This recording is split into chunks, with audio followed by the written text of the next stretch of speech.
Shri Harihar charitable and welfare trust के तत्वावधान में आप श्रीमद् भागवत गीता श्रवण कर रहे हैं।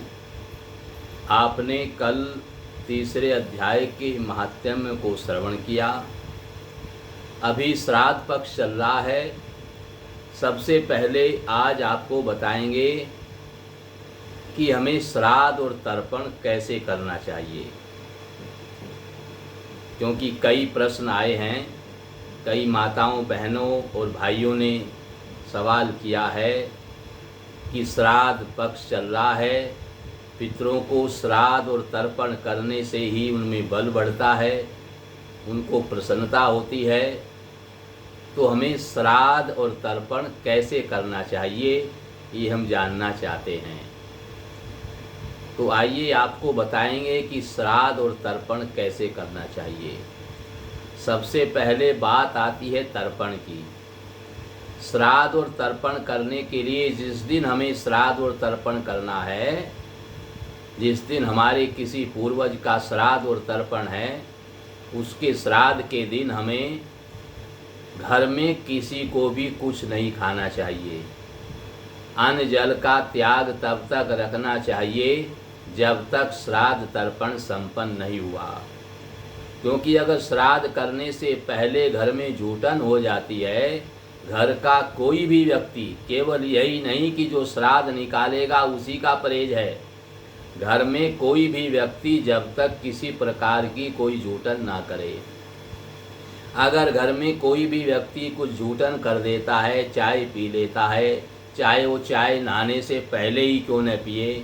कई लोगों का ये भी सवाल रहता है कि स्नान से पहले तो चाय में कोई डर नहीं है।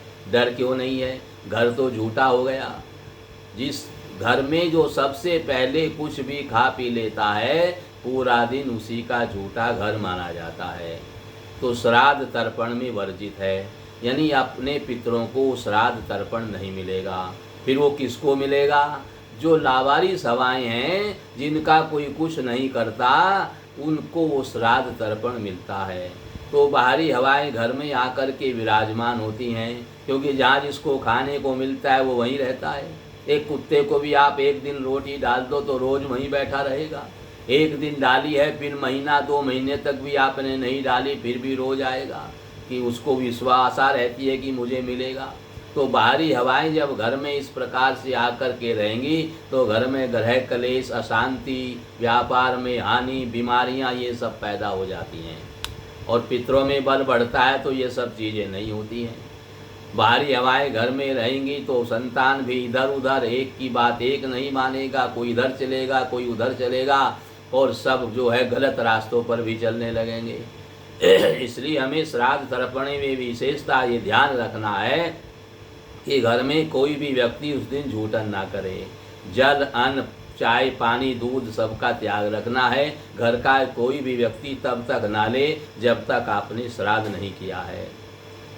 अब श्राद्ध में आपने स्नान करके, चूल्हा चौका करके भोजन बना लिया।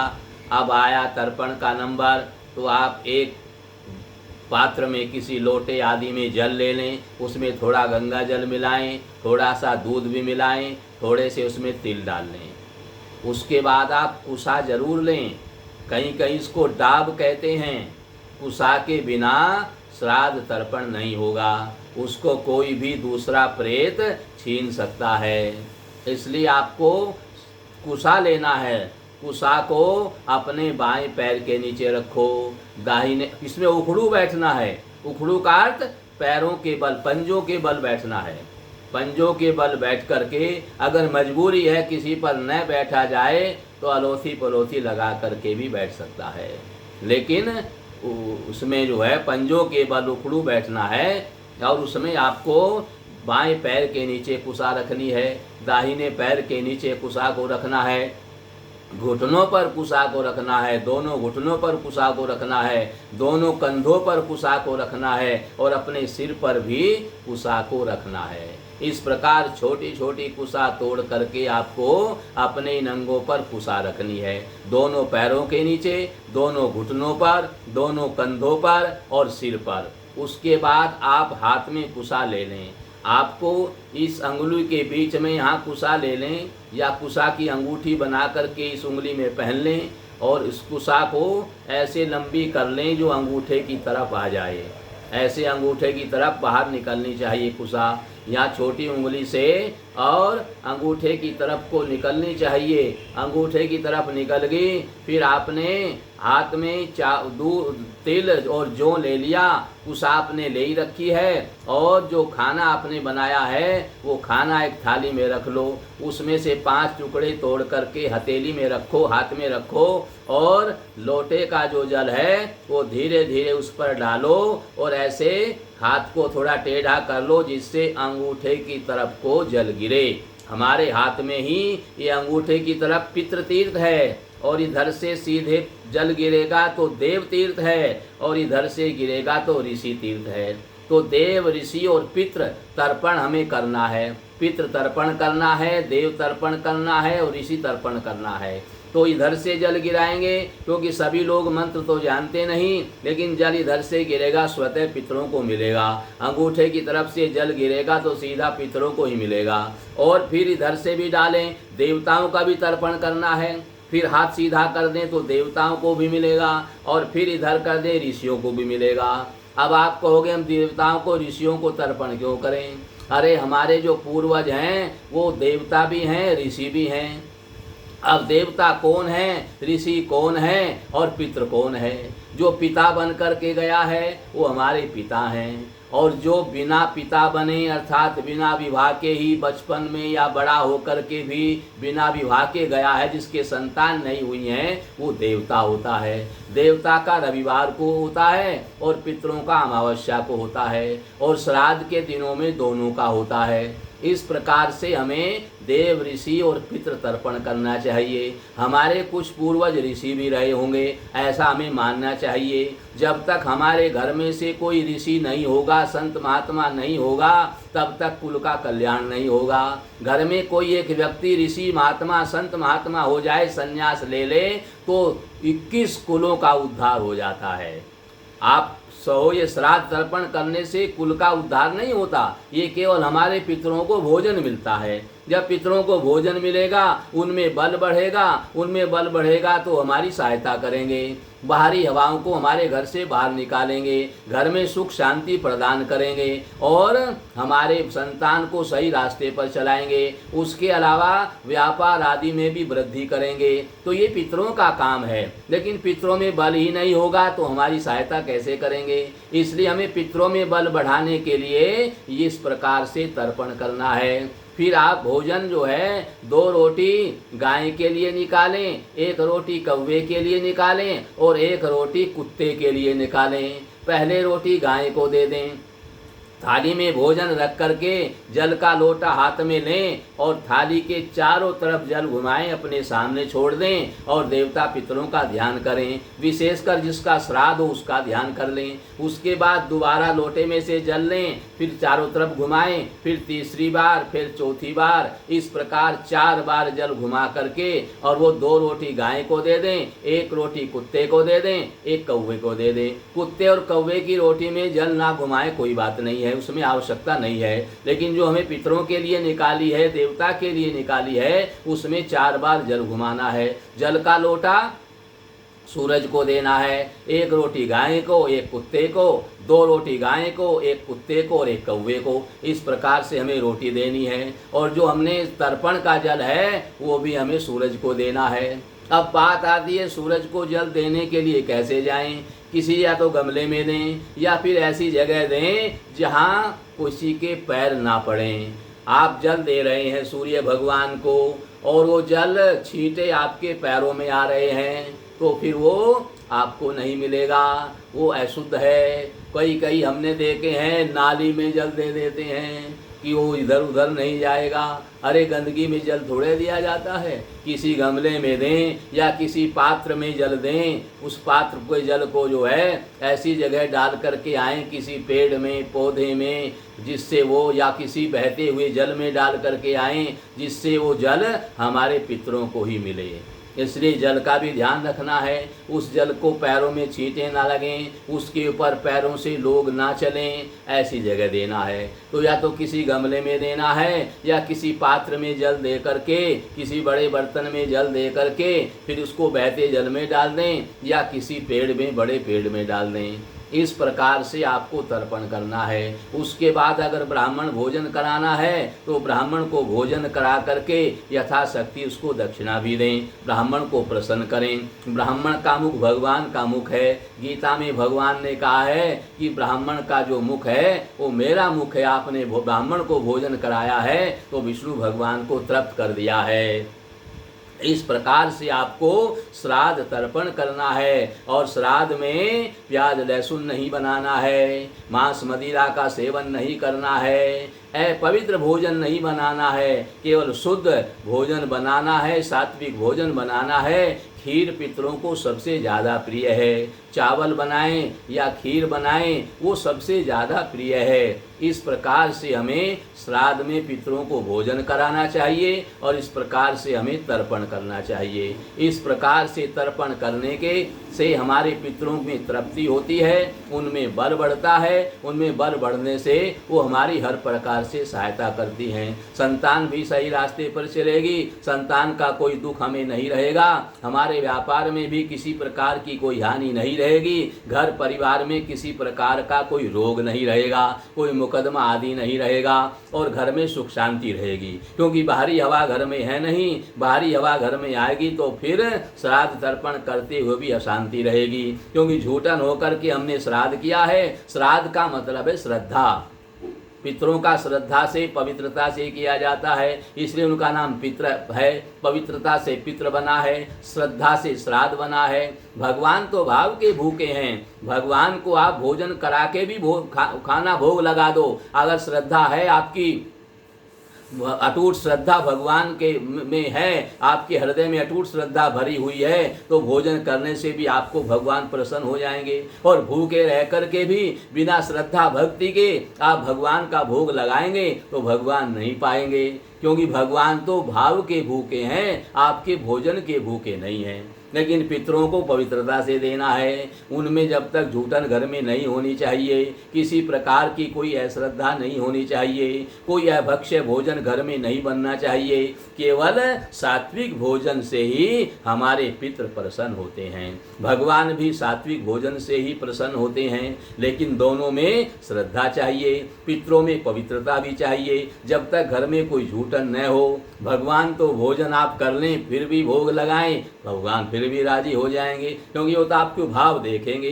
भाव अच्छे नहीं हैं तो भूखे रह करके भी फायदा नहीं है, भाव अच्छे हैं तो भोजन करके भी आपको फायदा होगा। तो भगवान तो भाव के भूखे हैं, वो झूठन नहीं देखते हैं। लेकिन पितरों में तो आपको पवित्रता का ध्यान रखना है। जब आप पवित्रता का इस प्रकार से ध्यान रखेंगे, आपके पितरों को भोजन मिलेगा, उनमें बल बढ़ेगा, तो फिर आपको शांति ही शांति मिलेगी।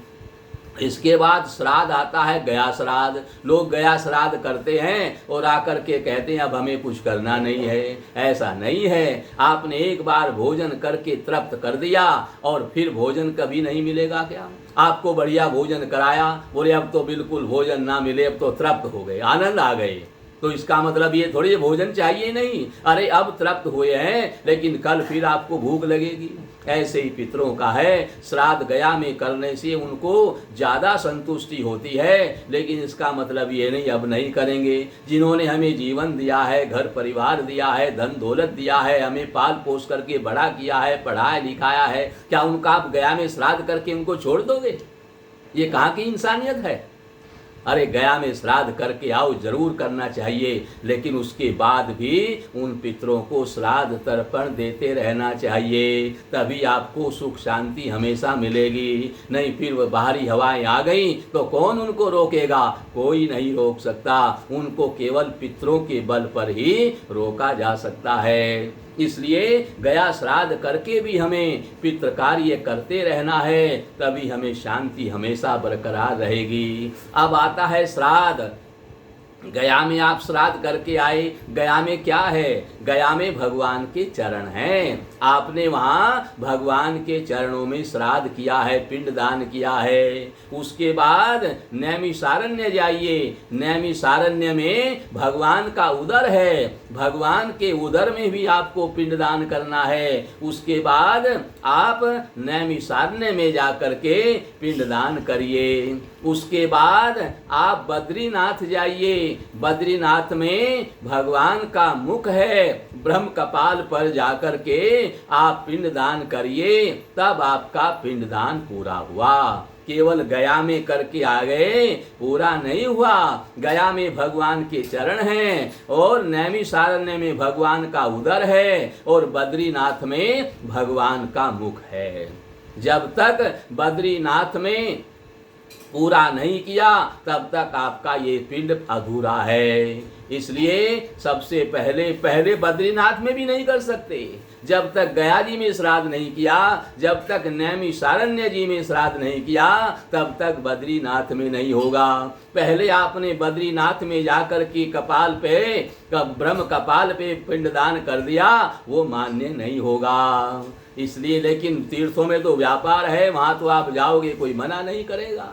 इसलिए आपको सावधानी रखनी है। सबसे पहले कहाँ करना पिंडदान? गया जी में जाकर के करना है। उसके बाद आपको नैमिषारण्य में जाकर के करना है। उसके बाद आपको बद्रीनाथ में जाकर के करना है। अगर आपकी एक बार में कैपेसिटी नहीं है, इतनी शक्ति नहीं है, इतना धन आपके पास नहीं है कि आप एक ही बार में सब जगह कर आएं, तो ऐसा भी कोई ज़रूरी नहीं है।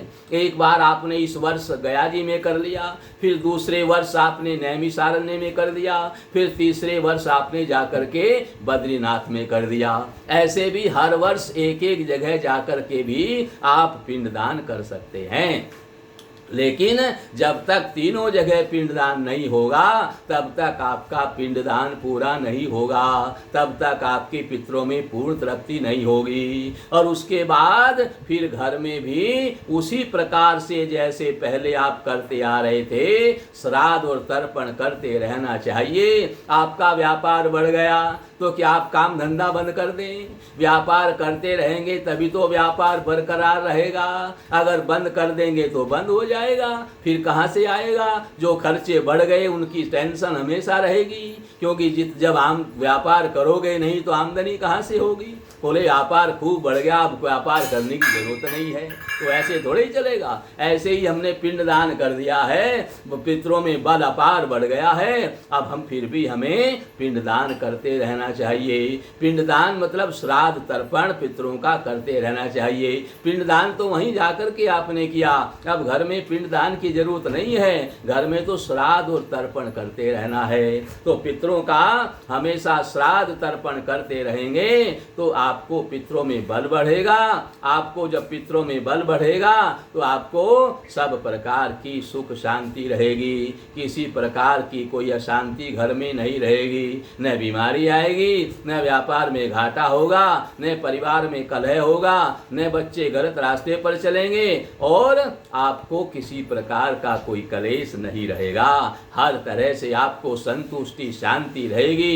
इसलिए हमें पितरों का तर्पण, मार्जन और ब्राह्मण भोजन करते रहना चाहिए। आपने यज्ञ भी किया है तो यज्ञ में भी सबसे पहले नांदी मुख श्राद्ध किया जाता है, तब आपका यज्ञ संपन्न होता है।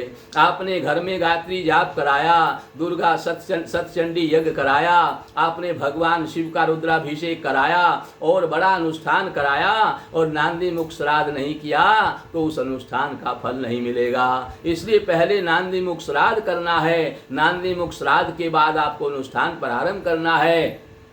फिर जब आप हवन करेंगे उसमें तर्पण, मार्जन और फिर ब्राह्मण भोजन कराने पर आपका अनुष्ठान पूरा हुआ। जितना आपने मंत्र जाप कराया है उसका दशांश हवन होना चाहिए, उसका फिर दशांश तर्पण होना चाहिए और तर्पण का दशांश मार्जन होना चाहिए और मार्जन का दशांश ब्राह्मण भोजन होना चाहिए, तब आपका अनुष्ठान संपन्न होगा। इस प्रकार से आपको ये पितृ श्राद्ध करना है। श्राद्ध का समय चल रहा था, कई जगह से हमें जो है प्रश्न आए थे, सवाल आए थे कि श्राद्ध और इस तर्पण के बारे में बताइए, पिंडदान कहाँ कहाँ कैसे कैसे करना चाहिए इसके बारे में भी हमें समझाइए। हमें ज्ञान नहीं है, इसलिए आज केवल इसके लिए ही आपको ये वीडियो बनाई गई है और Shri Harihar charitable and welfare trust के तत्वावधान में आपको ये सब श्रवण कराया है। और पंडित हरिश्याम यूट्यूब चैनल पर जाकर के आप इसको ध्यान से श्रवण करें, उसी के अनुसार करते रहें तो आपको पितरों में बल बढ़ेगा, घर में शांति होगी, अशांति बिल्कुल नहीं रहेगी, सब प्रकार से सुख संपन्नता आएगी और आपके घर में समृद्धि आएगी और पितरों में आनंद ही आनंद रहेगा। तो आपको भी आनंद परिवार में रहेगा। नारायण नारायण।